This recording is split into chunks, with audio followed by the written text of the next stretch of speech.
This works now. Yay! Yay! Cool. All right. Awesome. Ben, Linda, what's up, guys?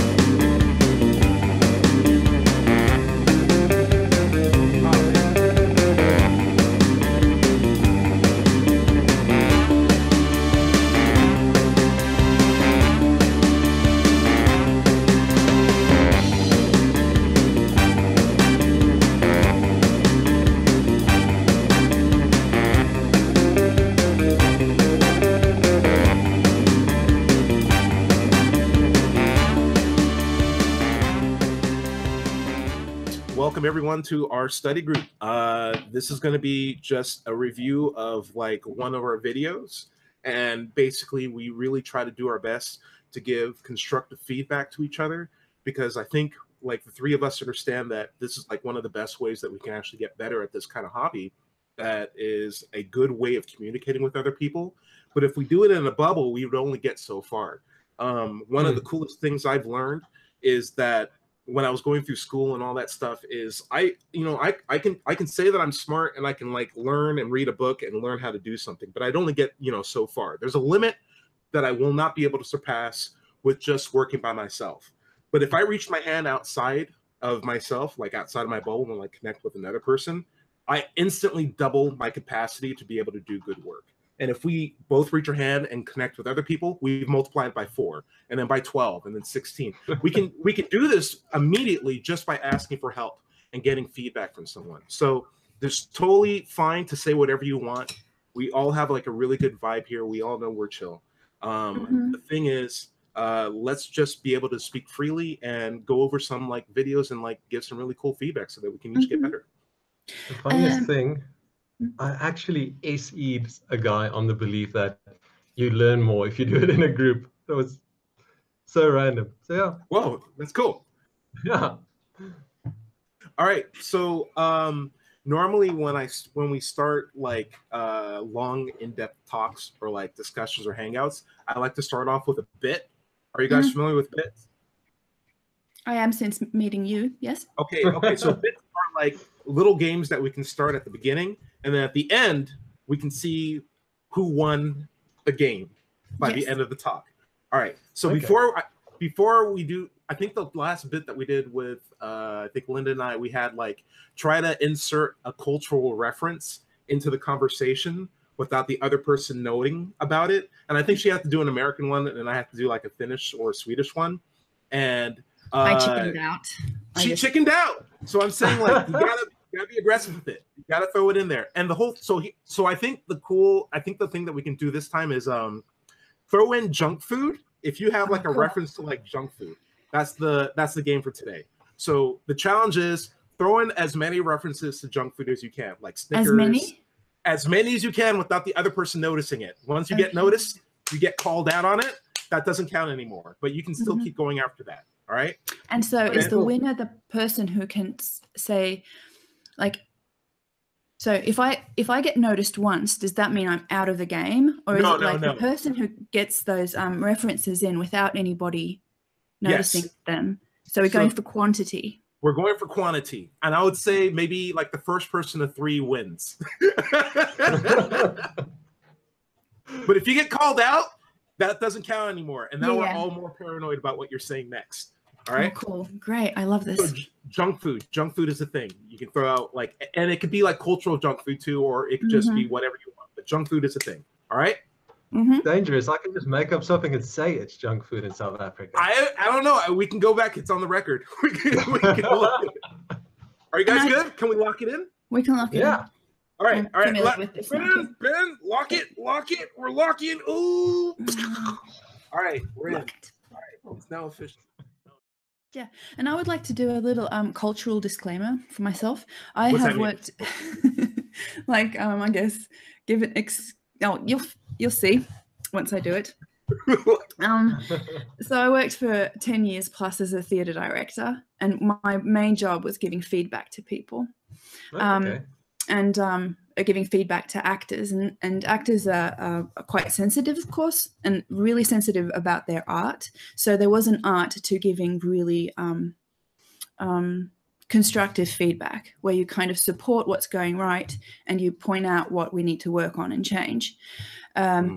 I've noticed, though, when I write down my critique, I can go, like, I focus on the things that we need to, like, work on, what I think we need to work on. So my little disclaimer is that I just now wrote my feedback to Tyrone, and just before I pressed go, I was like, oh, that's kind of like doom, just the things, you know, the like critique part and not so much of the constructive part, but I will be working on that. I just wanted to say that because I immediately felt kind of like I should have spent more time on the pluses.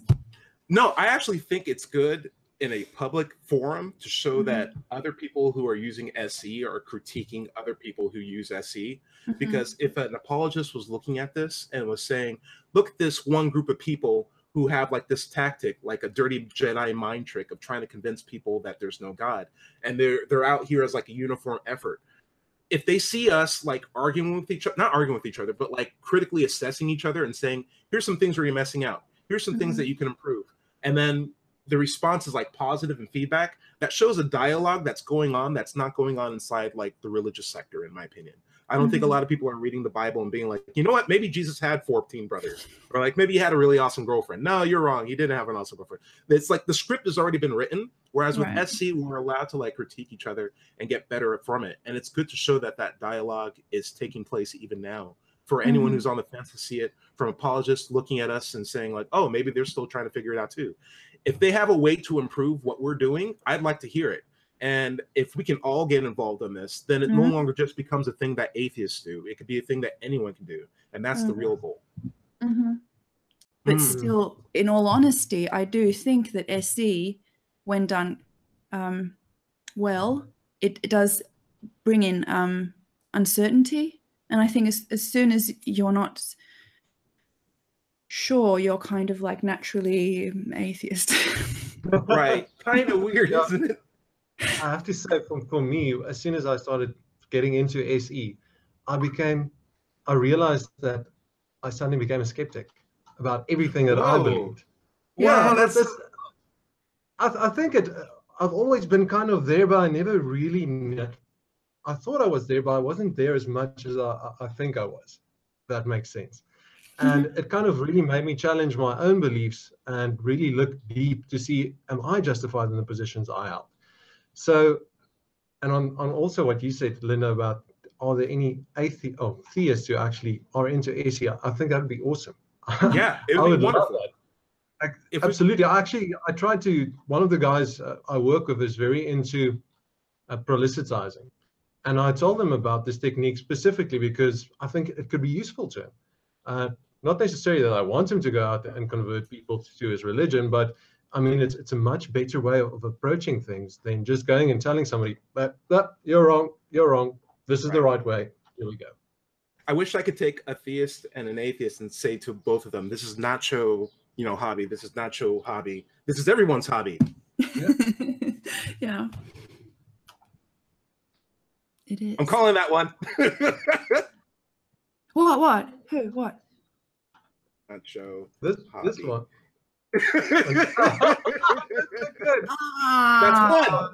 Oh.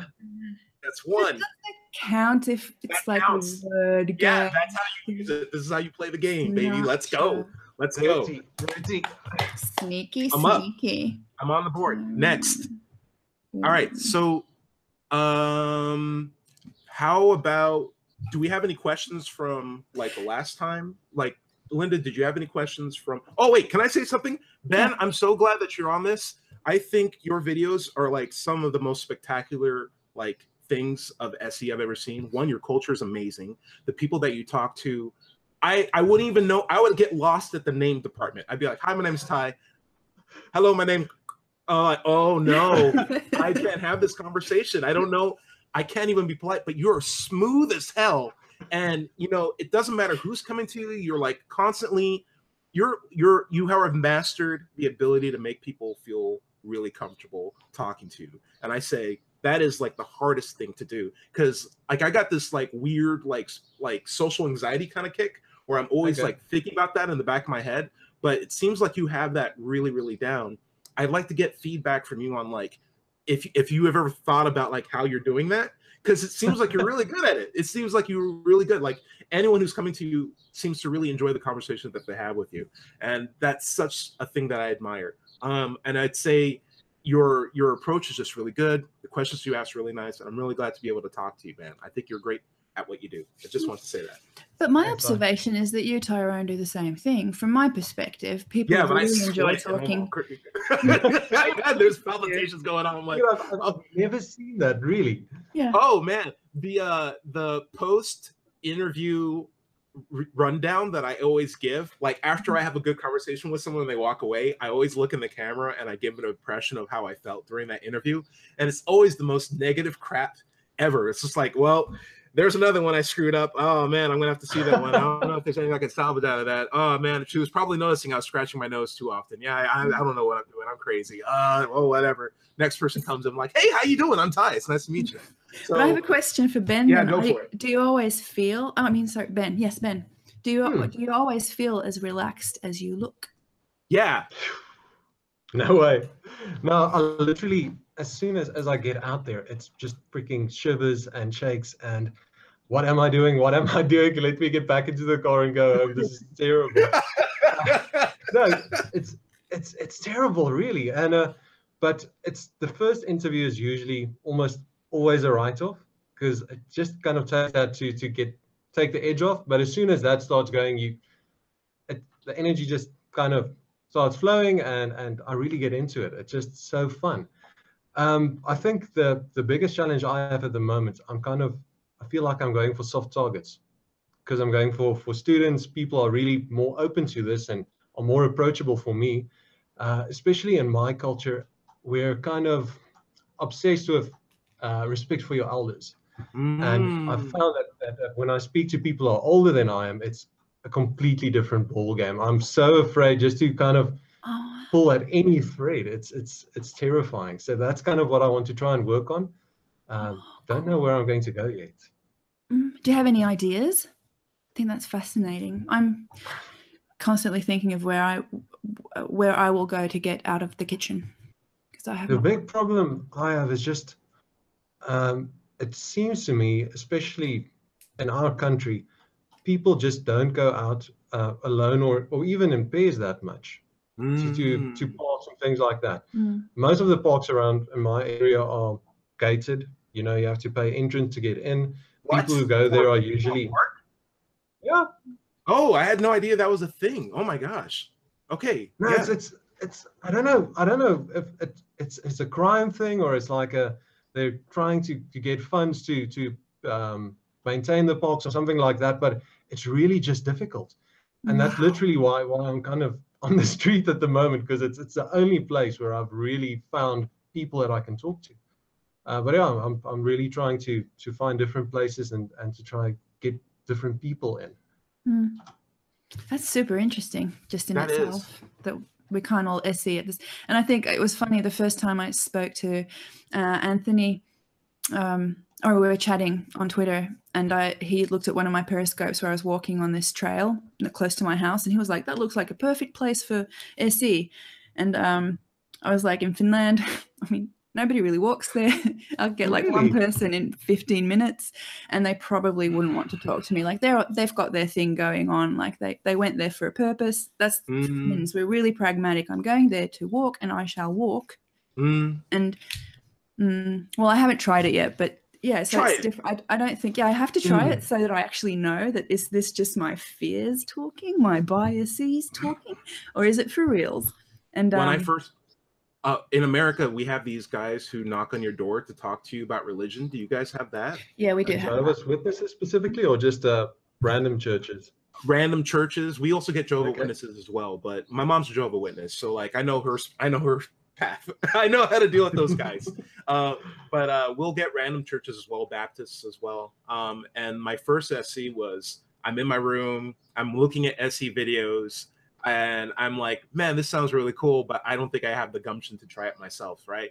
So finally someone knocked on the door, and I'm like, who's that? And I look through the people, and it's like some Christian dude. I'm like, I'm going to try this out, because my house is clean, and that's rare. So I invite him in.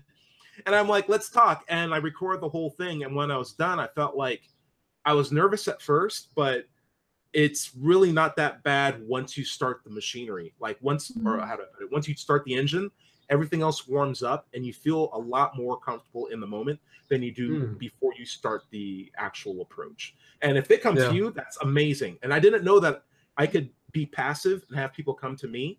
And I thought that was a lot better of a way, like Reed Nicewander's way of like doing it, where people just come to him.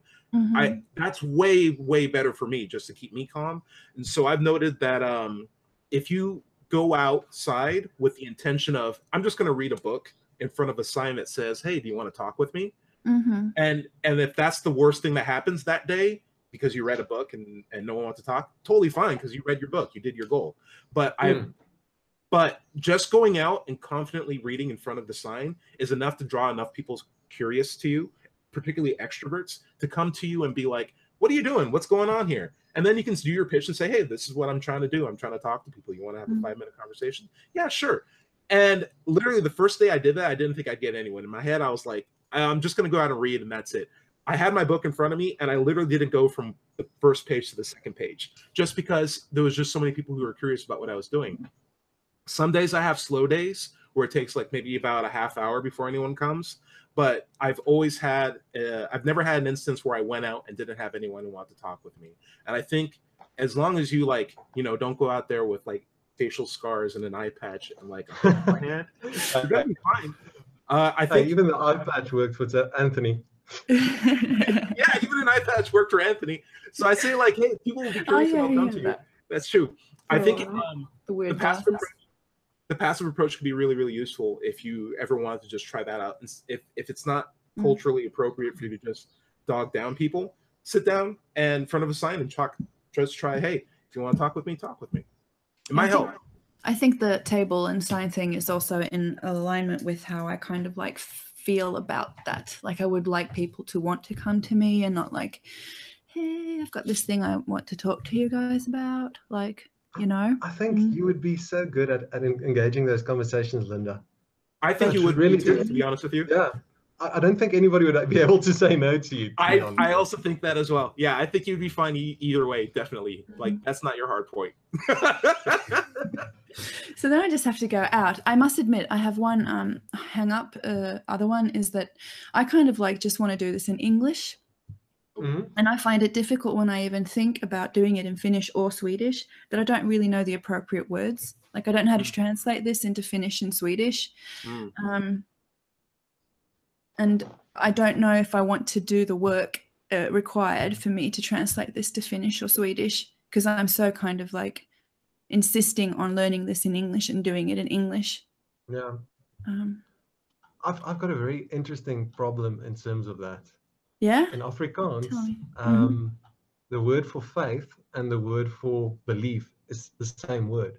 Yeah. So I had this long conversation with a guy Saturday, and afterwards I was thinking about this, and I realized he was constantly saying he uses faith to hold this belief, but I wasn't picking up on it because I'm so used to the word for belief being used in a completely different context. And now in Afrikaans, it's just the same word. So it's a whole different challenge.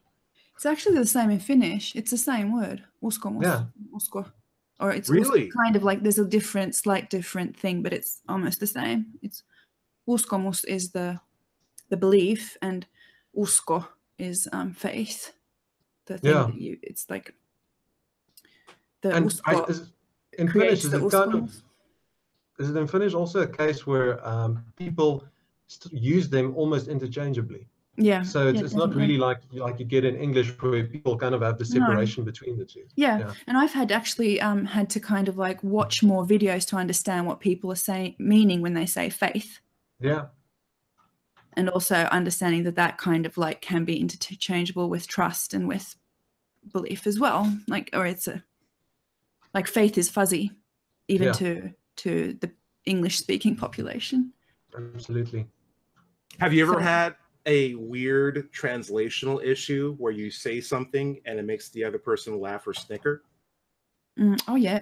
Snickers! I got you!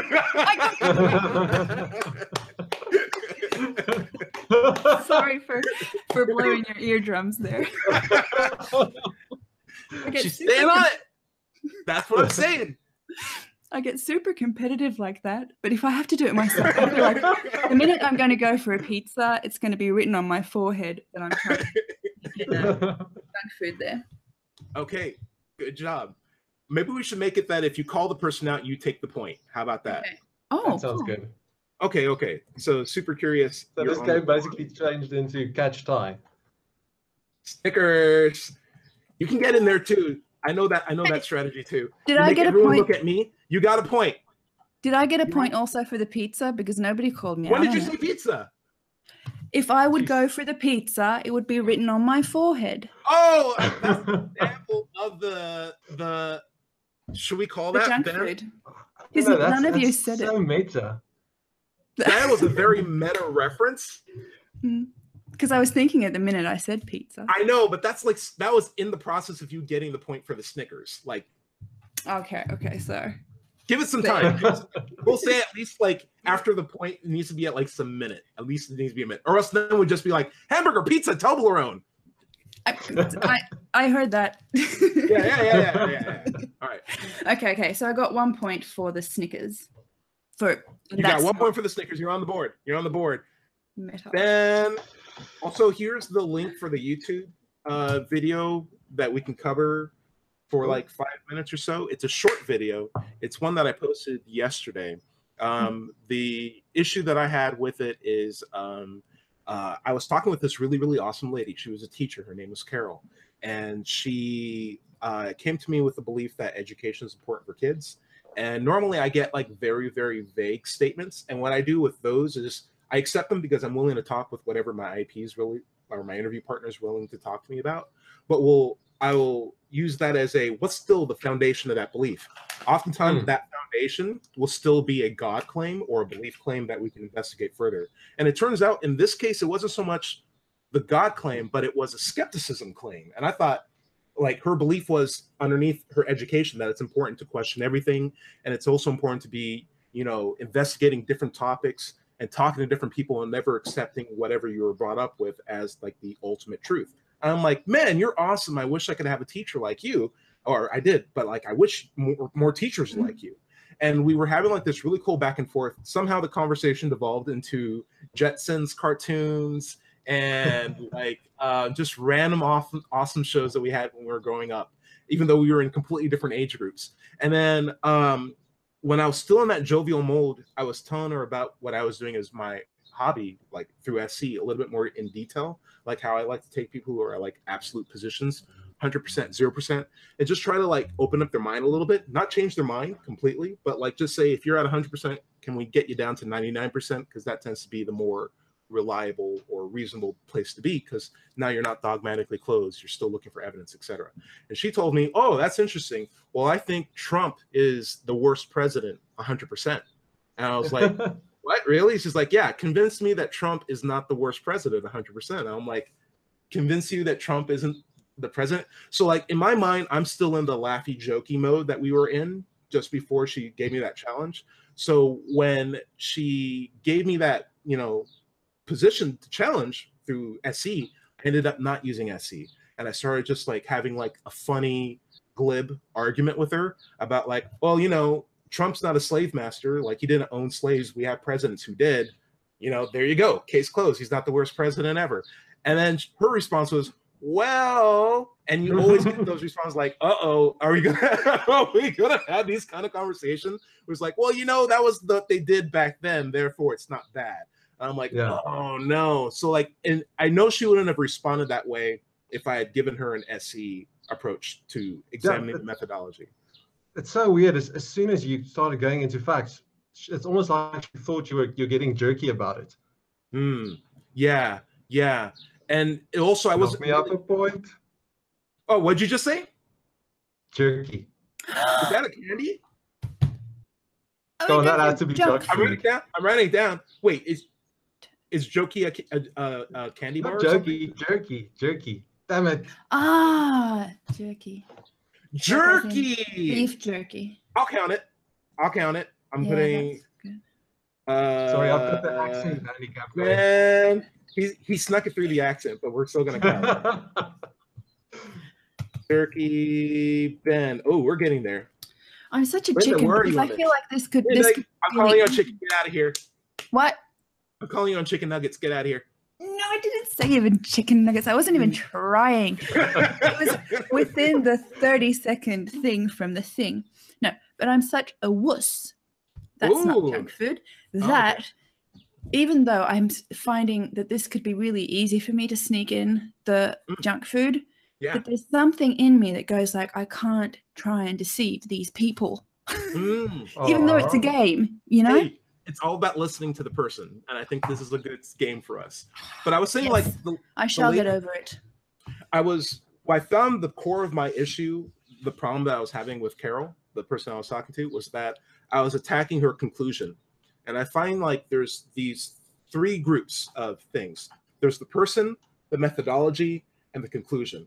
And a person tends to invest a lot into their conclusion. So if you attack or if you direct your questions towards them personally or at their conclusion, it's as if you attack them personally, and they're going to react to it the exact same way. If you throw out a fact that counters their conclusion, they're going to negate the fact and maybe point to some outlier. If you attack them personally, they'll negate whatever you say and still, follow it up with the exact same thing that you're accusing them of.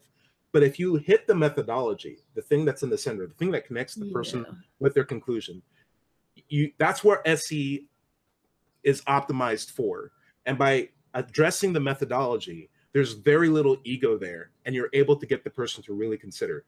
I would say that the main difference in the talk that I had between the first 2 minutes where I was attacking the conclusion and then that last 2 minutes where I realized my mistake and immediately went for the methodology are night and day with regards to the kind of conversation we had. Because I went from, in the first 2 minutes, constantly fighting to get my point across to letting her do all the work for me and just listening to her counteract herself. And then at the end of the conversation, she's like, you know what? You're right.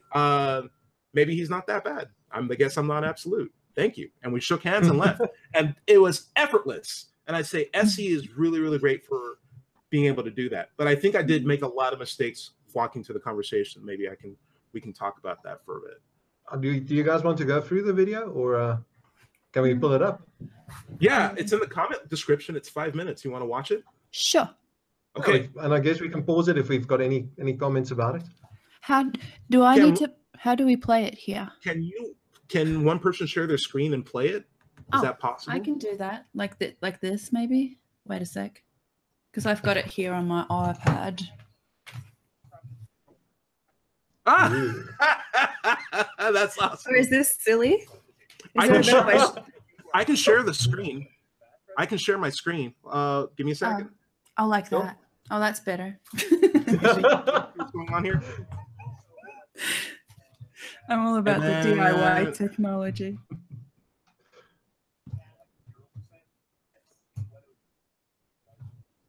That looks good, Ty. I need to learn how to do that. How do you do that, though?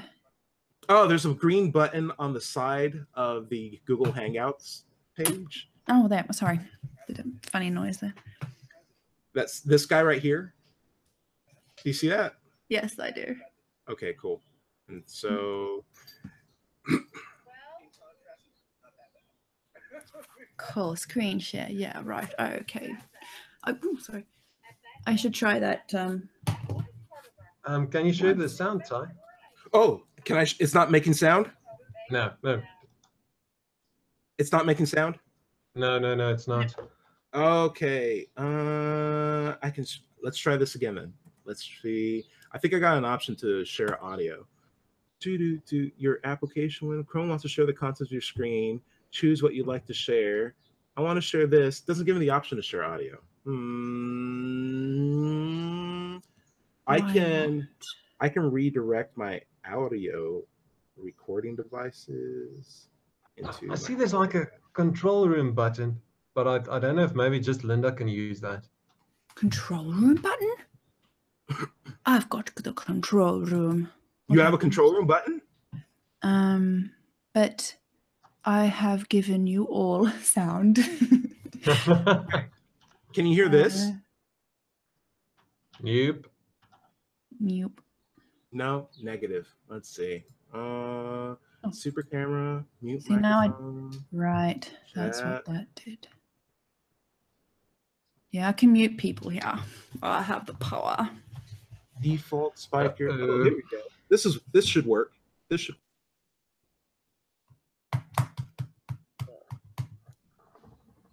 Try to convince you that Trump is a good president. You are confident that he's a bad president. Yeah. When we've had presidents who own people as property. Can you pull up this video again, Ty? We've had much worse. Except that we can't see the picture, Ty. Can you hear us now? Now we can't hear you. Oh, no, I can't hear you. There you go. Unmuted.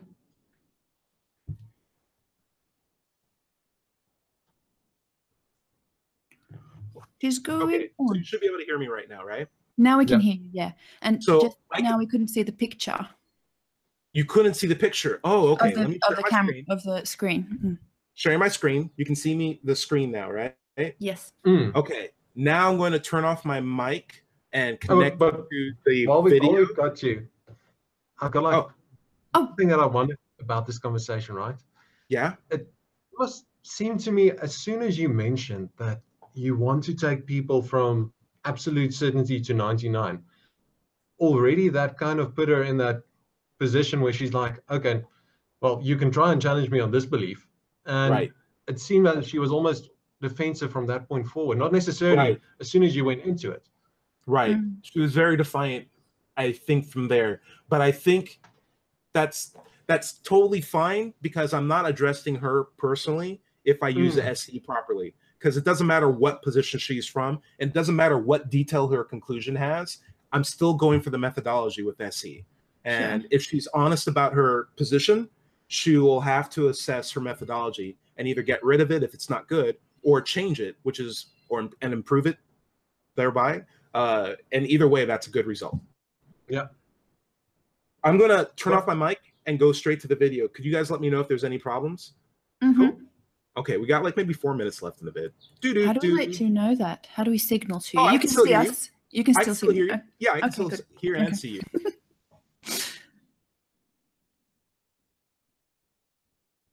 that was part of our history. It Didn't is. make it right. But in I'm terms not of like so sure good that also president, make them bad people. but if I had to choose between like Hamilton and Trump right now, I would choose Trump in the sense of Hamilton actually owned people as property. So the question would be, See, I don't know. I don't think that Trump, I don't think he likes anyone that is not a white, rich man, and they can't be richer than him, because he talks derogatory about women. oh yeah, absolutely. About ethnicity. Could you imagine about our military? Yeah, Thomas Jefferson. Could you imagine what he was saying about women back in this time?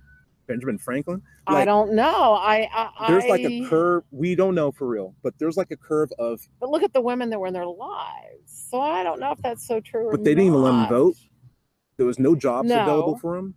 No, well, that's not necessarily true. There were more jobs than you realized, because that's not what we teach. Fair wage You see, jobs. most of what you learned was what was taught to you in school. Okay. And I don't necessarily agree that all of that is true. If you start looking at historical documentation on some of that, that wasn't always true. You find that a lot of our women that were more well off did a lot more than you realize that they did. Sure, they absolutely. still had the power. I and the totally hall. agree with you. Yes. I also think that men in the position of power back then were far more inhibitory towards their success compared to what we have now. But my goal wouldn't be to try to convince you that he's a good president. My goal would be to get he's you not from the worst. To get you from, if you're 100% confident that he's the worst president, get to like 99% confident that he's the worst president. You can still keep the same conclusion, but you at least know what it would take to change your mind. Do you have something that would change your mind with regard to like Trump actually not being the worst president? Is there anything that he could do in the future? I think, he would have to do a huge change. Like what? Really become a different person. And not, I mean, What does that mean? It would mean that he would have to acknowledge that the rest of us on the planet are important. Okay. And that women are not just something for him to look at with the eye that he does. And like our military, I mean, the things that he said about what's his name, who's passing away? Our senator from Arizona. John McCain? Yes, the things he said about him are atrocious.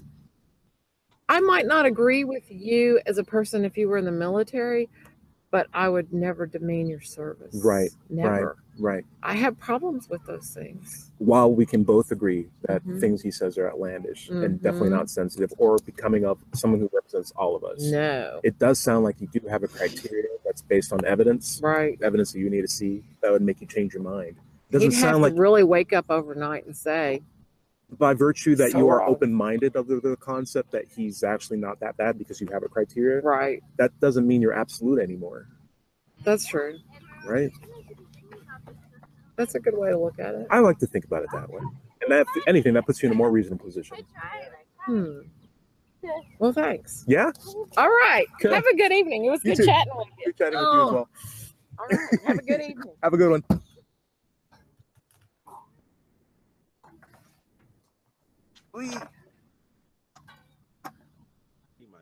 Save. How do you want to do the feedback? Because I've got my points, but how should we give them? Live, and if you can make them public, I'm totally fine with that as well. I think the I've best already way- posted them on the video. Oh, I see them. I Nice. just wondered if you want me to kind of verbalize them and. Yeah, you want to go over those right now? Sure. Yeah. Okay, cool. Let me turn off screen sharing, And of course, we're good. a lot of the Thanks stuff. for is watching. Thanks Thanks for watching the video. I think Carol was such a sweet tart. Tart. I got the tart. I got the tart, and I was just about to say, "Where's my popcorn?" I was just about to like. I should have had popcorn for that. Damn. So technically, I'm gonna give you the point, but in That's America, hard. we have a treat called sweet tarts, which are like the worst Halloween candy you can get. Like Yeah. they're the lowest tier of candy you can get in Halloween. But yeah, Sweet tart. I was thinking pop tarts, but tart. I got the tart. that's a gimme. Super curious on the board with 2 in the lead. We got to keep her on toes. And We I've can't got let it. this happen. But I think I shouldn't be allowed to have my points if I don't even try to sneak in. Yeah, you haven't done anything Yeah. yet. The last Yeah, I point haven't has to be even one tried. from you. The last point has to be one from you. Yeah.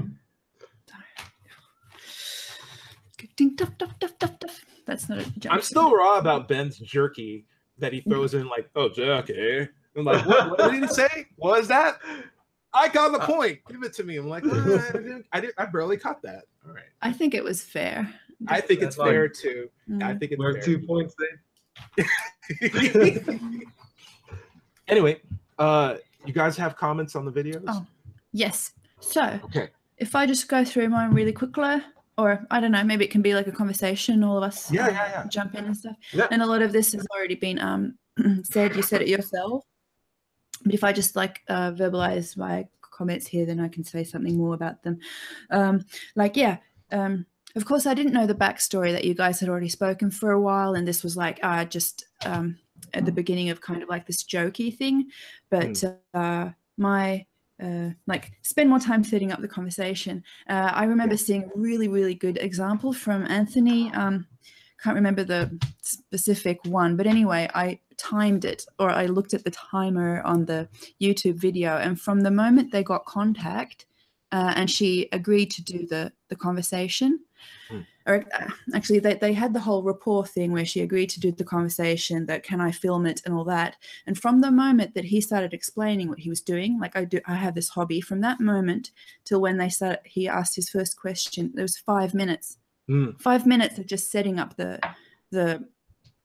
intention. I ask people about this and that, and he was and she was asking questions about it in between, and he was like correcting her when she misunderstood what he wanted to do. And I just thought that was something that was enlightening to me, that there is a point in using your time to set up the conversation before you get into it. I think that's a fantastic point. I don't think anyone should ever undersell the value of building rapport with someone when they're talking to them.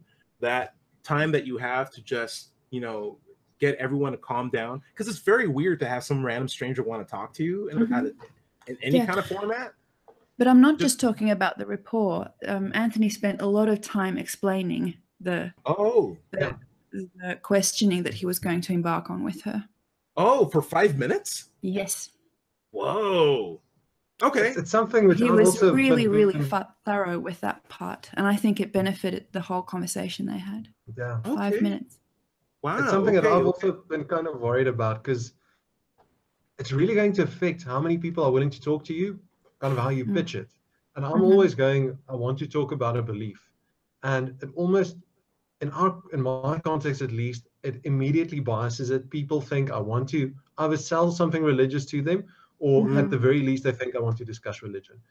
Right. And it's something I actually wanted to ask you as well, Ty. Have you found that your timer kind of puts stress on you?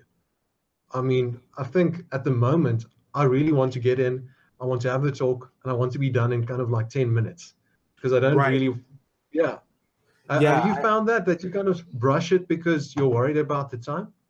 I sometimes feel like I have that.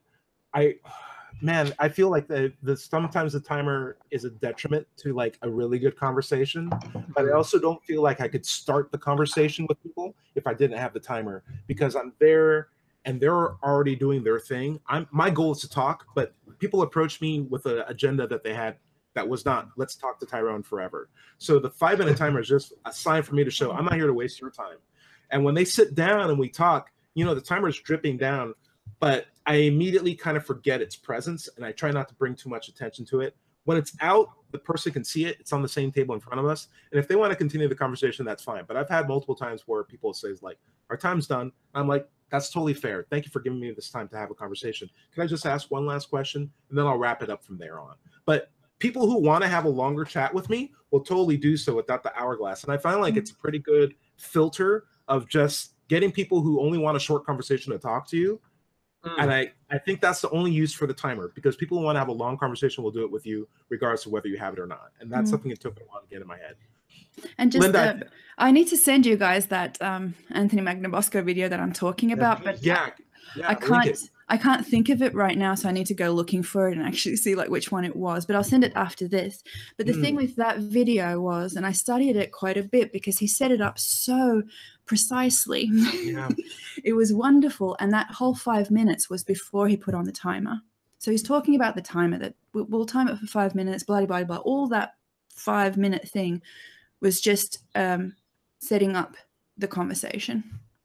I think that's really helpful. Yeah.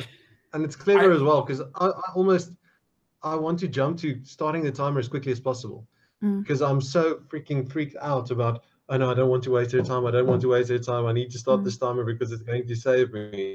And I think maybe just, taking time to do your setup, and without them maybe realizing that you're using that time, might be a very cool approach.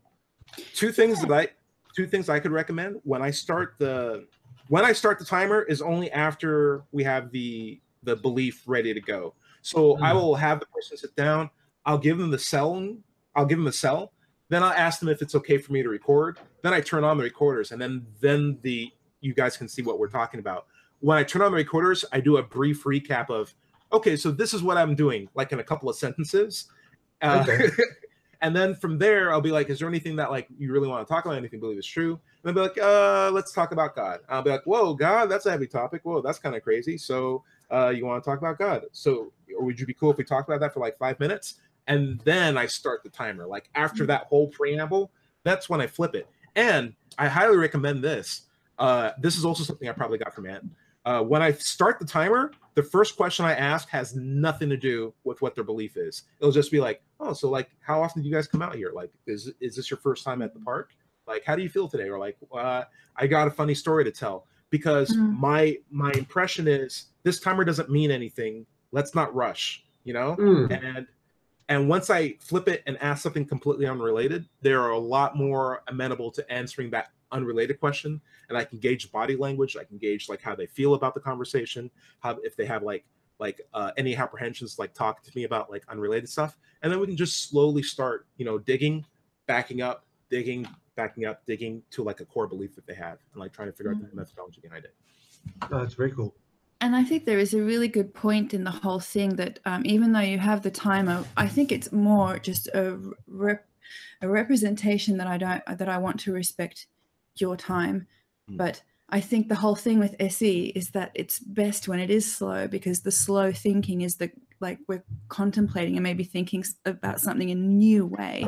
And that takes kind of like energy and like the safe zone and all that. I just came to think, I just this morning watched the latest epistemic episode that was really good. And that was really good. A lot about the brain guy on there. Yeah, the brain guy. Innovation dude. He's like the bias guy. Okay. He was great. And like how it can override our kind of primitive brain, our instinct brain, and why our instinct brain is so fast, and how the slow thinking that can override that is what we need to be rational behaviors in the world. It's really interesting. But there was also like a point about how we leap to those irrational conclusions more with the fast thinking, and the slow thinking is the prefrontal cortex that's like engaged when we have we don't need to be speedy. We don't need to have a ready-made answer, but we're maybe being creative with our thinking. I also think that if you're on a timer, you need to have a realistic goal set up. Like, because you do have that timer and it exists, you can't expect to completely change that person's perspective at the end of 5 minutes, or even at an hour or a 3-hour chat. I've had talks that are like as long as 3 hours before. And you can't completely change a person's mind in that kind of time frame. The only person that can change a person's mind is their own mind. Sure. And you have to respect that. And like as Ben's channel is called, you have to like instill like a seed of thought or like a pebble in their shoe. And you only do that by setting a realistic goal. So like my goal isn't so much completely change your position from 100 to 0 or 100 to 10%. My goal is to just show, are you comfortable with I don't know? And if you're more comfortable with I don't know, can we get you down on that confidence scale a little bit? Even if it's just a few percent. Are there wild dogs somewhere? Yeah, it sounds like sorry guys. Pack of wolves. Yeah, dogs are common here where I live. Somebody's walking up the street. But yeah, the moment I realized that, it was a big whopper. So yeah. Oh, is that your wife? Yeah. Hello. You were spotted, baby. Wow. She says, "Oh." Hello. Yeah, but what was I saying about the time? That I would still think it would be beneficial to kind of give a feeling that we've got all the time in the world to investigate your beliefs, even though that you don't want to waste people's time and you want to get forward with the questioning, but just kind of have that feeling that we don't need to like rush it, is what I was thinking just right there. And I think also in the setting up of the questioning, maybe something that was missed there, and I know that you kind of know this already, but I'm just going to say it anyway, is that to ask her to be more precise. It was like she said the whole, convince me that Trump isn't the worst one in the world, and you rolled with it immediately. Right. And I think that could have been a possibility to maybe just take it more into the SE questioning thingy and be more precise on the belief that she wanted to investigate. Not only that, but I also adopted a burden of proof by having to force her to convince her, which is another mistake that you can do, because by me not being able to prove that Trump is the worst president doesn't make her right by default. Yeah. So I think it's that lightning speed, but I immediately converted her, convincing me that Trump is not the worst president ever, to, so you're 100% confident that Trump is the worst president ever. Like, I literally said that sentence immediately afterwards, but I rolled into like my argument like immediately after the fact. So but it would be, it's kind of so difficult with claims like that. If you want to make them falsifiable, you almost need to either exaggerate them or you need to negate them. And I've also noticed that I immediately go for the exaggeration. So you're saying that everybody needs to do this, or you're saying that nobody does this, or you're saying that this guy is literally the worst or whatever. So, and I really think to kind of go and say, but would you say that, I don't know, Trump's the worst president, but some of the other talks that we have, if somebody comes and they tell you they think compassion is the most important thing, to rather than say, okay, so you think of compassion is the most important thing, do you think people do not show enough compassion? Kind of dig into that, and then that's something that's more kind of realistic to investigate than to say, oh, so you're saying everybody needs to be super compassionate all the time above everything else. Yeah, I can see what you're saying. Maybe another good question would be like, if we didn't have compassion, what would be the next best thing? And then see what they could think about that as well. Yeah. I get weird questions like that, or I get weird positions like that too. I think I've had, I think the last video that I just posted right now, not the one that you guys just saw, but the one I posted was, it's important to have community. And the lady was saying that it's important for people to have community. And I'm like, oh, so she's talking about living with other people. And so I said, like, and she says, you need to have community in order to reach your full potential. That's like the basis of our argument. So I asked her, is someone who's alone, can they reach their full potential as well? And she says, well, I live alone, but I still have a community. And I'm like, man, I missed a really good opportunity because I didn't clarify what she means by community. Yeah. Because in my mind, I thought being alone and having community must be completely different things. What I should have said was, can someone who does not have a community reach their full potential as well? So there are like weird things that I could take for granted in a conversation with how people say things by not, oh, I didn't know you play instruments. Okay, we can talk about that later. Anyway, yeah, I got my guitars right here, bro. Let's see. Oh, yeah. Oh, mine are just for show, though, dude.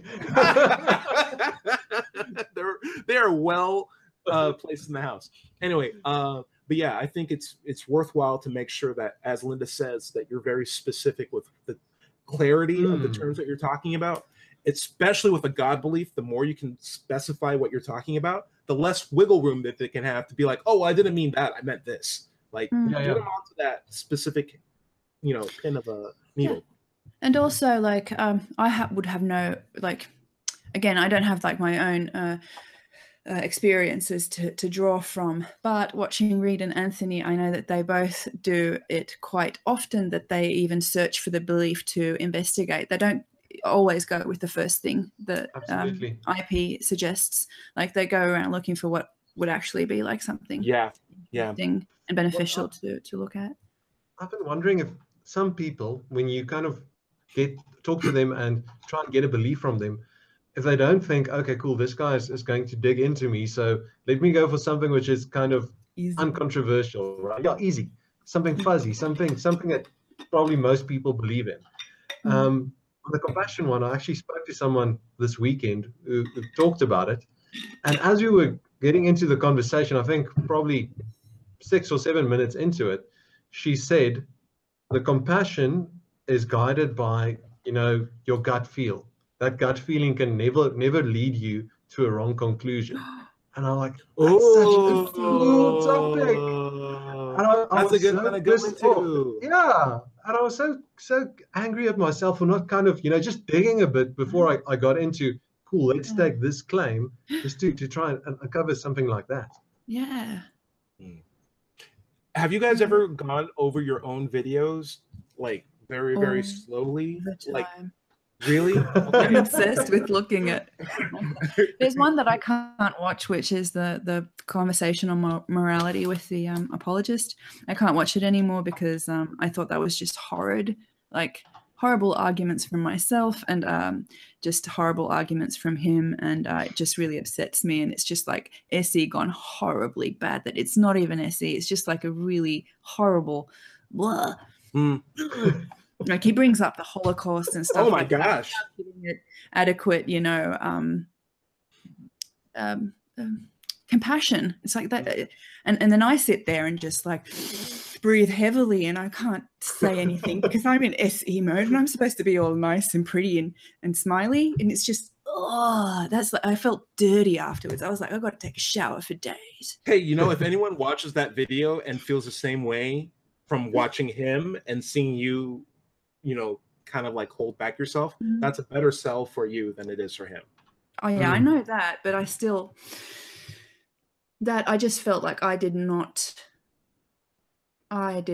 do a service there still. Like, I felt like I was kind of like naively bystanding something that. If there's one thing that you've proven to me, you have the Skittles to make it happen. Okay. Cool. Anyway. I didn't make it there though. But yes, I've learned since then. That was like my second video. I've learned a lot. Okay. Do you have more feedback, or Ben, do you want to jump in? No, I think Linda had a couple more. Did you, Linda? Okay.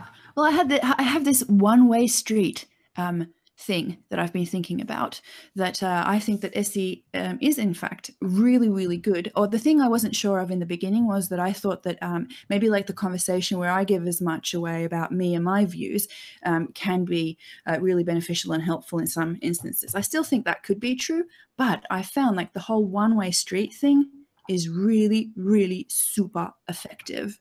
What?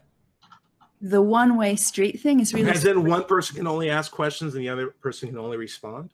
Yes, basically, pretty much, unless the person is asking for clarification. But that the one-way street thing is that it's all about the IP's belief. It's all about clarifying and helping them to dig into that.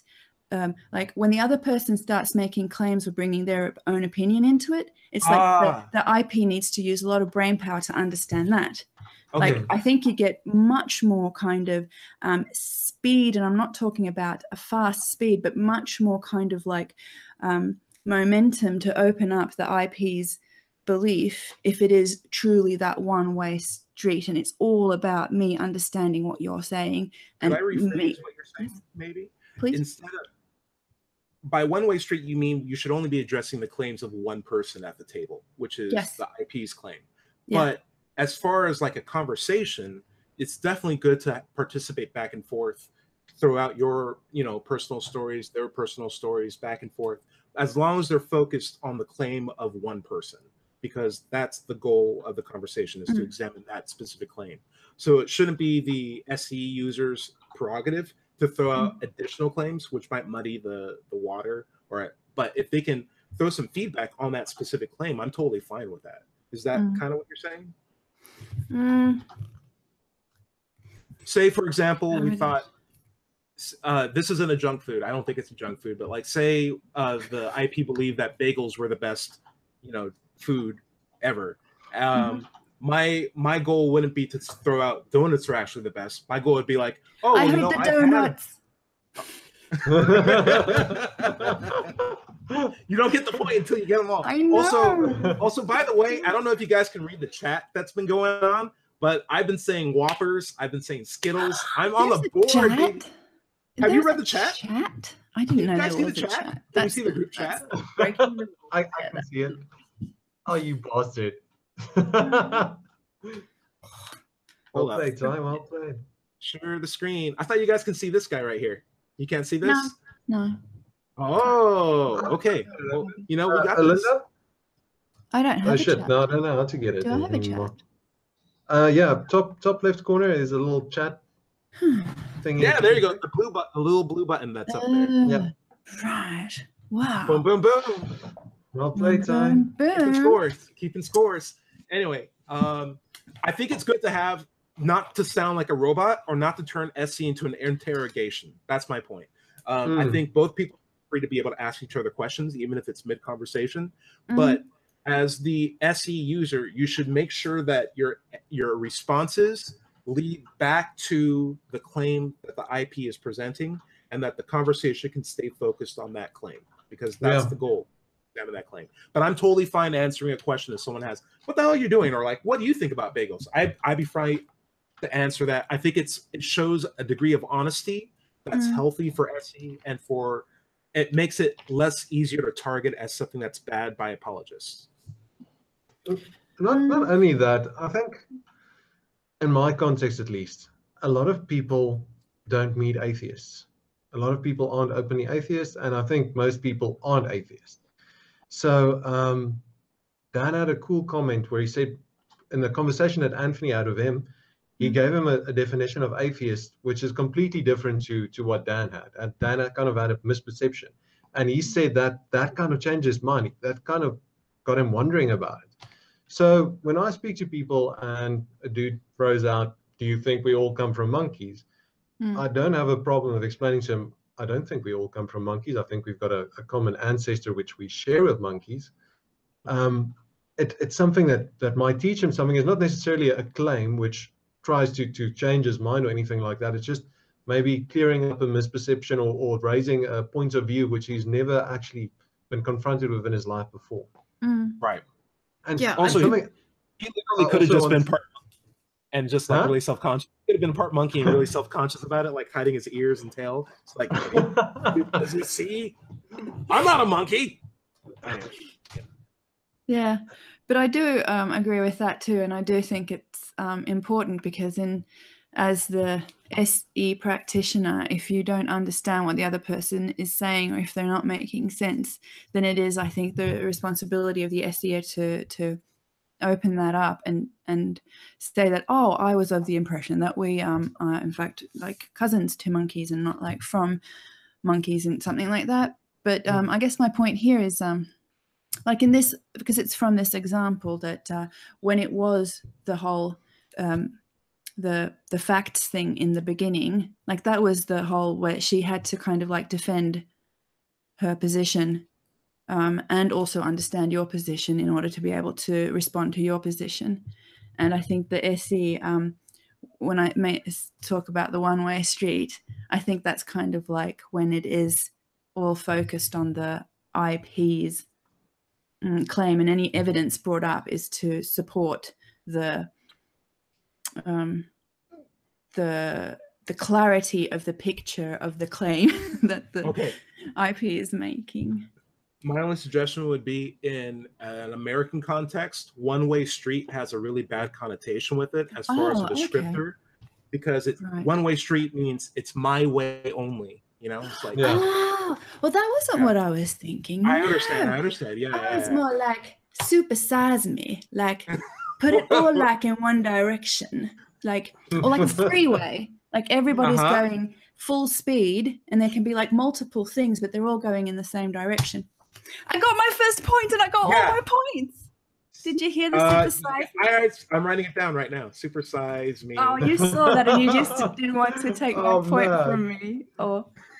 Oh, because the supersize me had nothing to do with the freeway. Actually, I just put it in there. Yeah, I'll count it. Cool. I like this game. I did it. Cool. Ben, you gotta get on you gotta do it. 2 more. You need 2 more, Ben. But I really do mean the freeway analogy.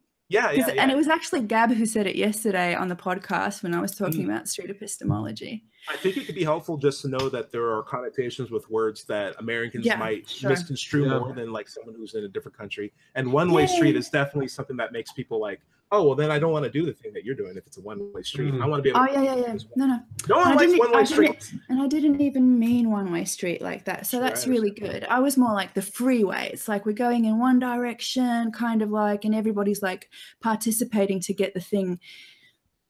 How about you say like, it's important instead of like throwing like cars in the opposite direction because they'll crash. It's important for both of us to talk about one thing. Yeah. That way it shows that it's a team effort, and maybe you can say it's a team effort more than like a one-way street. It's like you and I are both getting together to talk about this one thing as a team. Score. Cool. Ben or Linda, anything else? Ben, please say something. When you mentioned that you kind of went into joking mode, and we rewatched the clip, I had a completely different impression of it from when I watched it the first time. I was like, "What the hell is Ty doing? He's going into like complete combative mode. What's happening? I don't understand." And it's something that I really like about your style. You take risks. I don't think you'll see Anthony or Reed or somebody else doing what you do. You kind of throw yourself into the conversation. You open yourself up, and it's awesome. It's very entertaining to watch. But I think sometimes it's very easy for somebody who might not. Well, obviously these people who you talk to don't know you very well. It's very easy for them to misinterpret that. And here, I think that exactly that happened. She kind of it almost looked as she was taken aback for a while, and then she got into it, and she kind of sensed that you're not super serious about it. But I think that kind of broke the conversation down at that point. Mm. I don't know what you guys think about that. I think that was the start of the right. Yeah. The cars driving on the freeway in the wrong direction. and Well, not even the wrong direction, but just going up. I think the good takeaway here is, even if you get into that jokey mode format, particularly if you're in an SE table or in an SE conversation, always be mindful that you're still representing not just yourself, but like an entire methodology or a practice, a conversational technique that a lot of people are contributing towards. And you want to put your best face forward, even in an environment where you think the conversation's over and you want to keep going and talk more and have a good push back and forth. I think one of the best conversations I had was with a guy named Tim. I got him from like 90% to an I don't know, but I'm pretty sure, which I thought was pretty good. Even in that conversation, you did a lot of things that were so risky. Like, I would never think of doing that. Like the jug milkshake. Some junky milkshakes. But you know what? I feel like I got some really good camaraderie vibes from him, and I was like really getting a good read on his body language. Like, I knew when he was uncomfortable, and I knew when he was like kind of into it, and then I knew when he was like totally talking about it. And I'm like, as long as I gauge this properly, I think we're gonna have a great time. Oh, did you get a point for milkshake? What? Oh, Ben on the board. Did you say milkshake? He did. I'm pulling under the radar. Great job. Ben's on the board. Ben's on the board. All right, Ben, jerky milkshake. You need one more. All right. Anyway, but I think it's important to say that I really appreciate that there are lots of SE styles and lots of risks being taken and lots of experimenting being taken. Like, I feel like I do disagree now with you, Tyrone, that I don't think that any of us need to feel like, oh, now we're representing it all, and if we start joking and misunderstanding that we can't do that. That's on camera. Like, I think we should do whatever, we're all learning, we're all experimenting and doing stuff, and I think that is great. I think the risk taking is good, and the fact that we're sitting and thinking about it is really good. I don't think we need to any of us need to feel like we're representing all of SE. Wow, that's really interesting. I think that would just hinder us. I completely agree with you, Linda. Like, really tired. That's why kind of I don't even want to say don't do that. I think it's awesome because you're showing a different perspective on it. You're showing a different approach with somebody who might not be somebody who's very, quiet about it and likes to be contemplative and nod solemnly. They might find this technique off-putting, but seeing the way you're doing, having fun while actually speaking to people, that might open it up for people who are into that. Right. I think one of the things that I'm trying to do with my SE style is show a style that doesn't have to look like SE. You know what I mean? And I appreciate that a lot. I think that's a good kind of thing. If you're at work or if you're like hanging out with your friends and you're like at band practice or whatever, and they say something, you're like, oh, I want to engage in this, but I want to go from the friendly conversation, dipping to SE and back to the friendly conversation without it looking like, can I format this explanation so that we can explore a deeply held belief for you for the next 5 minutes? Like, it's not going to be that formal. You're just going to be like, oh, what do you mean by that, man? Oh, cool. Can you talk about that? That'd be awesome. And just very, very light, but also still very productive in getting them to think about what they believe and then going right back to the friendly conversation as if nothing really ever changed between the two. And I like the Tim conversation because I feel like from the start to the end, we were complete strangers. I never met that guy, but I felt like we were talking to each other like brothers, like through the entire time. And like, even by the end, it was just like, man, I wish I can meet you again. I wish we can hang out for beers afterwards. We had such a great time. But that's a good point. I shouldn't be hindered by the fact that I feel like I'm representing something bigger than myself. I should just be on I think what I'm definitely not. And I think, definitely not hindered. That's a good. I don't think anybody knows what SE is yet. I agree with that. Or where it's going. And I think all of us contribute to it in our own way. That all these different perspectives shining light on something only makes it better as a result. I would say that there's this one guy, I think his name's Stephen Chowder. He has something that looks like an SE format, but it's not. It's just a YouTube channel where he like says something controversial and challenges people to convince them that he's wrong.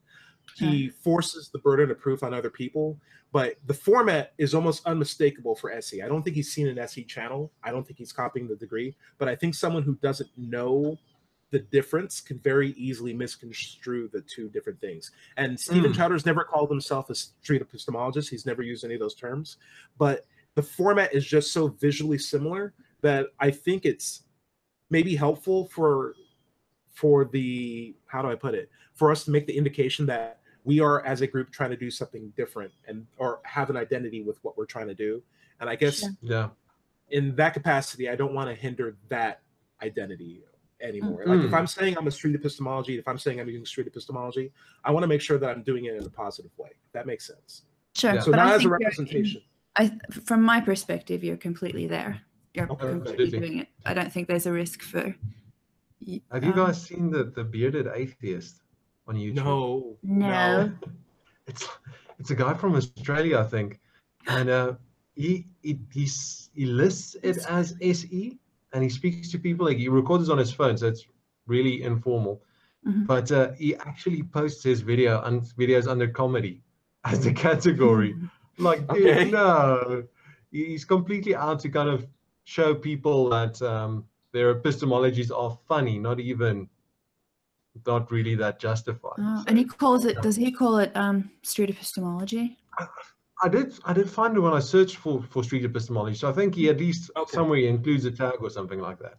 Yeah, but that would be to me an example of how not to do it. But I really think it's important for us to try different things, to try and innovate, because that's the only way that we're going to improve. And I also do kind of think just that it's inevitable that there will be SE practitioners that might do SE in a way that we think it's not SE or bad SE. Like there are people who do, like, I mean, the Discovery Museum, they're calling it science. What's up with that? And we all know it's not science, right? It doesn't even come close. So I think it's inevitable that it's going to happen. I think it's inevitable it's going to happen. I think we're going to get to the point where this gets so popular and that the means of making videos on the subject becomes so easy or approachable that we're going to start to get people who maybe mean very well, but are just not good at this technique, and maybe take a more aggressive turn. And if they're very popular, that's a very entertaining thing to watch, like a person blowing up another person. And how we will approach that when that happens will be interesting. But I think we should be, if anything, open to the idea of, let's support people who are generally trying to get better at this, and like means of having constructive conversations about their techniques, and show that we've been doing these constructive feedback sessions since like day 4 or like in the world of SE, and that if you want to participate this and really get better at it, there's a positive base of people who are willing to improve what you're trying to do, because we're seeing some things that you could work on, and we'd like to make you better as possible. And I think stuff like this is the way how we will fix that problem in the future. Yeah, because we're not, none of us are, I think, immune to doing bad SE. Right. Yeah. But I don't think that makes the entire effort kind of. I think there must be like some playing wiggle room. Like I think Anthony also said it really well. Like he wouldn't want to distract anybody from attempting to do SE or loading up SE, even though they're not completely SE ready, because we need to have the examples, and that there are people that get it and are doing it really well that can help the people that are trying to learn. And I think Anthony is really correct in that this will get great traction once people really want to learn it, once we inspire people to want to learn to do the method themselves and to teach other people to do the method. Because I think the real work is being done in people's kitchens and on the sofa and on the bus and on the train and at work and all that. Right. But to get to there, I think we need to inspire people to learn it and teach it. Like that's the real I would love for this to be something that's like taught in high schools as like a part of a communications class, because I can tell you how many communication classes I went to that were just this is not useful to me whatsoever. But knowing how to talk to other people is something that I wish more people knew how to do about anything. And this could be a great thing to have as part of a curriculum, or at least as part of like a small section in a communications class. Dan Eagle is a communications major, and he probably has some really good input on that as well. But yeah, I think it would be really good if there would be like a, because somebody was like, Anthony should write a new SE book and stuff like that. And I think that would be really cool if there would be like this collaborative SE book thing. That would be like Reed, Anthony, Peter could come in and say what he's learned since writing like an update, like a review. Like an update also, and not have the title be a manual for creating atheists. Because even though I think it's cool that I'm an atheist, I think kind of like in my private mind that yes, it would be great if the whole world would be filled with atheists. But I do not want to create anything. I don't want to force anything on anybody else. I'm not out to do that. And I think that the best thing with this technique is the communicative side to it, the educational side to it. And I think the focus should be on that, to get people communicating and talking respectfully and peacefully about these things that we feel really, really passionately about. Like that's the thing. Have you guys actually read the book? I've got it. Interesting. Wow! Oh, wow! I've got that far. And then I've kind of jumped and skipped. But that's the thing. I don't think the book, and I don't want to be negative here, I don't think the book or even a very detailed manual of SE is going to be better than these video examples. Yes, I agree completely. At our last secular meetup, I spoke about this and I said, it's so cool, guys. You need to look at this. You can speak to people. This is how we do it. We try to be non-confrontational. And afterwards, a lady came to me and I just walked into, we met each other randomly. And she said, when I told her about this, she was so worried about it because she saw, you know, I'm so passionate about this. And she had this idea that I go out and I bash people and I'm really just climbing into them. But as soon as she watched one of my videos, she said, this was so cool. I was so respectful. It's completely different to this idea she had in her mind, even though I really tried my best to sell SE in a very positive light. So I think really that making more content is probably the way to go to spread this technique and actually show people how to use it effectively. I just would love it if there would be a book out there that I could reference when people just ask about it. Like I feel I need to reference a manual for creating atheists because that's where the term was coined. So if you're, the way I see it is I have the book, but I only got the book maybe about a few weeks ago. I don't reference it as a means to inform my own SE. My means of informing how I do it is through the videos. Like my first exposure to SE was a guy telling me there's some dude out there who's talking to people like how you're doing it, like at this meetup with atheists, where you're just like talking to people about how they became atheists and like did they do it for good reasons. There's already a guy doing that on YouTube. You might want to check him out. I'm like, sure, I'll check him out. But in my mind, I'm like, man, that must be really uncomfortable because some guy randomly talking up to strangers, that seems like it fills me with anxiety just thinking about it. But when I saw Anthony's video, that's the one he directed me to. I was like, whoa, this is a really nice approach. And it's already something that I've been kind of doing already. This is interesting. Let me just take this with me and see if I can like include these examples, these concrete examples that I'm seeing that are demonstrable into like my method. And then eventually I got to where I'm at now.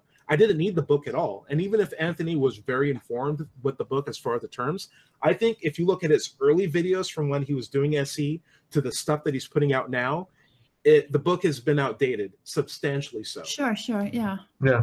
I know this. That's why I would like an updated. I don't know what it is. Maybe it's a Finnish thing that we're like, it needs, I'm sorry for cutting you off, Ty.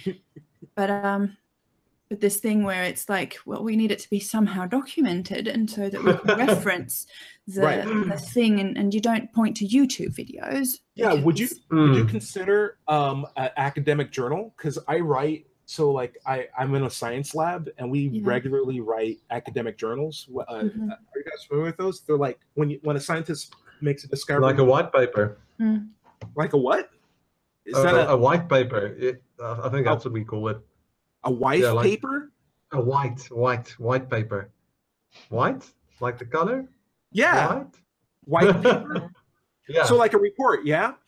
We have different... Okay. We have communications, we have reports that we do, we have reviews. I got a picture of like one of the ones that I did.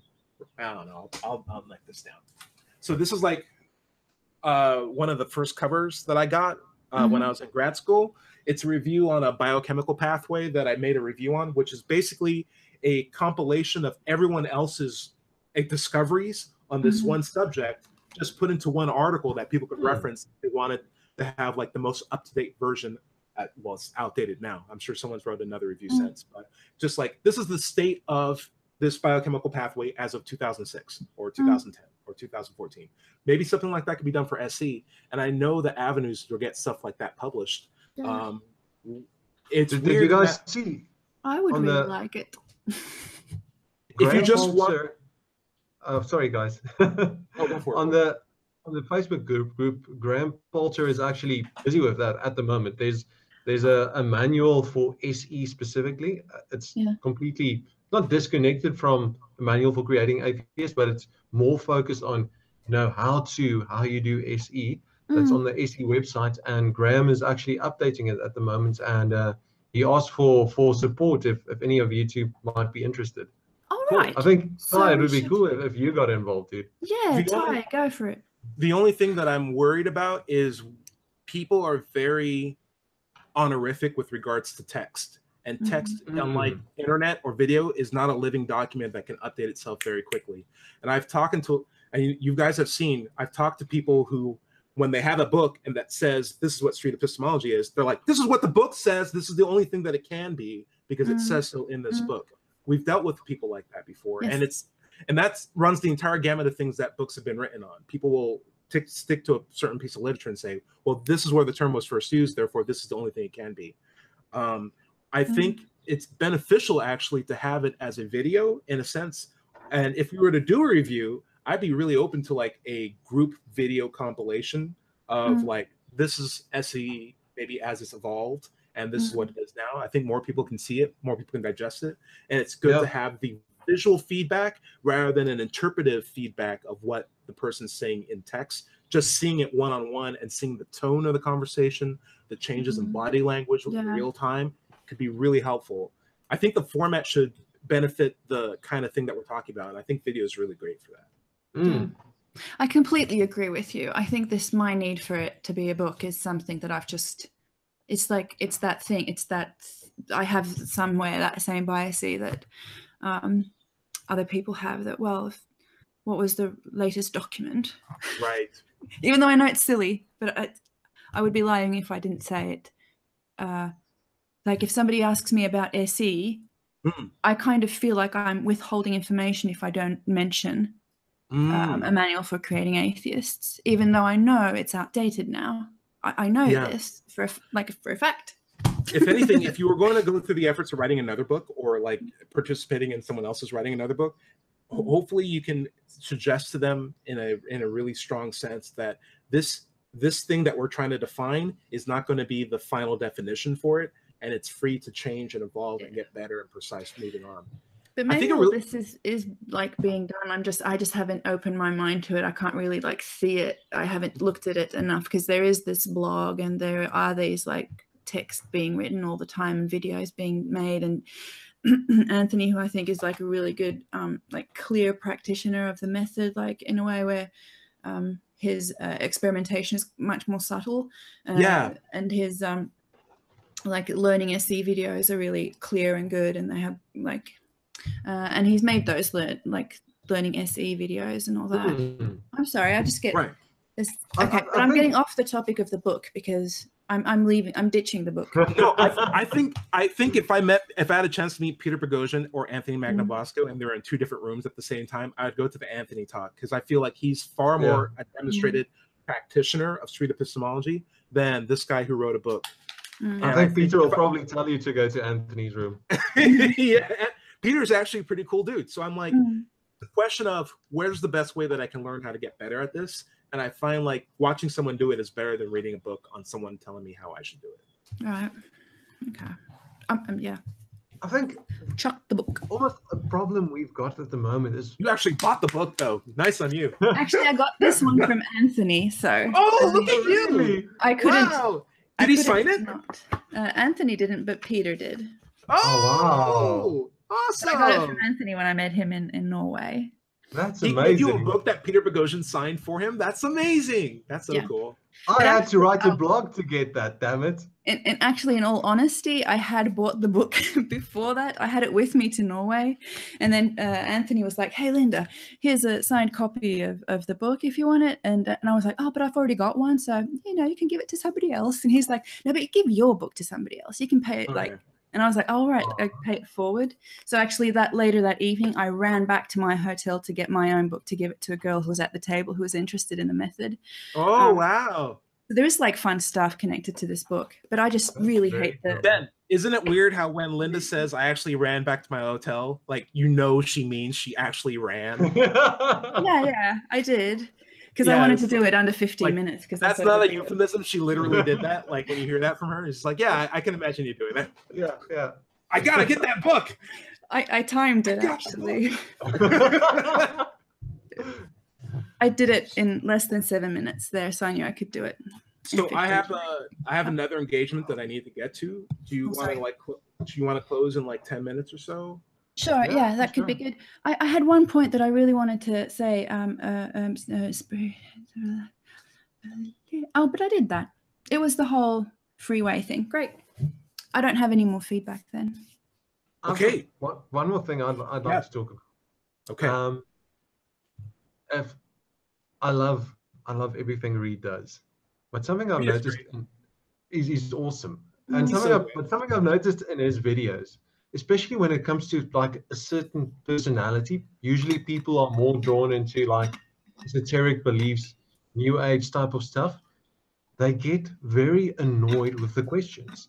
It's almost as if they find this way of thinking about things, this skeptic point of or worldview, to be offensive, and they become very, very defensive.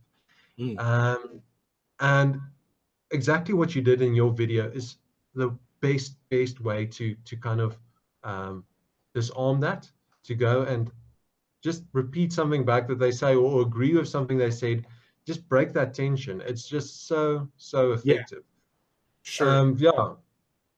If you guys noticed in that video, before I really began the SC in earnest, where I'm asking questions, just listening, I like to establish a common ground. And I find there's really cool ways to interrupt people. One way that I like to interrupt people is the rephrase, and where I say, would you mind if I could just repeat back what you just said? Because a lot of people love hearing themselves. And if you're saying something, even if it's with their own words, they'll stop talking just to listen to you. And another way that I do is I don't like to say but when I interrupt, but I will say I agree with you, and because even if I only partially agree with them, that stops them and allows me to get participation in the conversation. And I make sure I time the I agree with you to make sure that I'm only agreeing with a certain part that I agree with. So like if she's saying like, I think women are great, and I'll be like, I agree with you, and I also think that men are pretty cool too, don't you think? And then I'll be like, oh yeah, men are pretty awesome as well. But that's a great way of then saying, I agree with you, but men are also cool. Like when you throw in that but, people get like contradiction. Also, I never say interrupt when I'm saying I'd like to interrupt you. People hate that word. And I've used that once before, and it's like, man, I can't, like, I rewatched the video, I'm like, whoa, look at the change in the body language. So they were like, yeah, I was like, can I interrupt you? Like in a second. And I'm like, whoa, that one word is like a bomb. You drop that. So I always avoid but, and I always avoid interrupt, and I always like to establish a common ground. The good way of doing that is when you're responding to a question, always reference something about you first before you go to your deeper SE levels. So like if someone says, hey, listen, my pastor always says that everything's true, and I believe him for that. And I'll be like, instead of addressing that head on, I'll be like, oh yeah, I had a pastor too. He was really great. I think I loved his jokes, and I loved his skinny jeans. He talked in skinny jeans. Isn't that weird? So like, are you saying that you always agree with your pastor with regardless of whatever he says? Like I find like just throwing something on me and then going back is a good push-pull, and keeps us from redlining all the way down to the lower depths of their beliefs, and actually gives us time for both of us to breathe a little bit and get to a lower level each time. And I know it sounds silly, but like I found that style has been so effective for me personally. And I think every single person has a different style. I'm totally fine with that. Everyone's a different person too. So we're all going to find our better facets, but any tips that I can find that I can throw out, I'm happy to throw them out too. Yeah, and they've been so helpful already. Just when you did the essay on me last time we had the study group, man, that has been so beneficial. Just me being a part of it and you not even telling me that you were doing it, and then afterwards going, so Linda, did you feel like you were interrupted? I was like, no. I feel like you were all like, oh, Linda, your ideas are so interesting. So you mean this and this and this, and you interrupt me a whole lot. And when I watch it back, I'm like, that's like genius. Like that's what I need to learn how to do. And it's like great to have that experience, because I was kind of like worried that maybe SE isn't nice for everybody. But at least from being SE'd by you, I'm like, that was like the highlight of my day. Like somebody was actually listening to me and asking questions about it. I think anyone who loves being listened to, SE is for them. And for the people who probably don't like being listened to, maybe it won't work for them. But I think deep down, everyone loves to be listened to. I think that's a thing. Who doesn't want to be heard? And exactly. I really found that, especially women I talk to, they really find that the experience to be very positive. They're always smiling at the end. If I ask them, what do you think about this? They're very happy. It's kind of sad because don't you get that in your day-to-day life? I would really like to share that. But on your point on kind of putting a bit of yourself, just diffusing it and giving your own perspective, the one thing I'm worried about and why I'm kind of hesitant to do it, I'm so afraid of biasing the conversation. And like, and the previous video you posted, it was awesome. I loved when you spoke to the girl and told her, listen, you need to get into STEM. STEM needs more women. That was great. Sure. But her friend, who was not into like the scientific, skeptical point of view, like immediately, and she looks at you and she like, this guy is trying to get my friend into STEM, and now I need to justify my belief to this guy who's like a super skeptic. And that already made, but I don't think it, maybe in that conversation a bit, but it definitely has the potential to make that person either uncomfortable or at least feel that they need to give answers in a specific way that fits what they think you want to hear. Sure, absolutely. I think because of the area that I work in, I'm so used. It's a sausage party. My boss is a lady, and that's cool. But like, it's very much male-dominated, male-oriented, and like sausage, by the way. Oh no! Oh yes, good one, Ben. You got it. All right. Ben gets sausage. All right. So, but the thing is, when I have a belief that isn't so much like a claim, but it's like, oh man, there's a kid here, and I want to like put him. I want to like show that I care about this person, and like one of the ways I could do is like, listen, both of you guys are smart.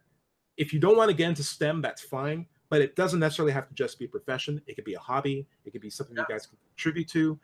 Keep the door open. And that's all I was trying to say, like, by the end of the talk. I thought both of them were great.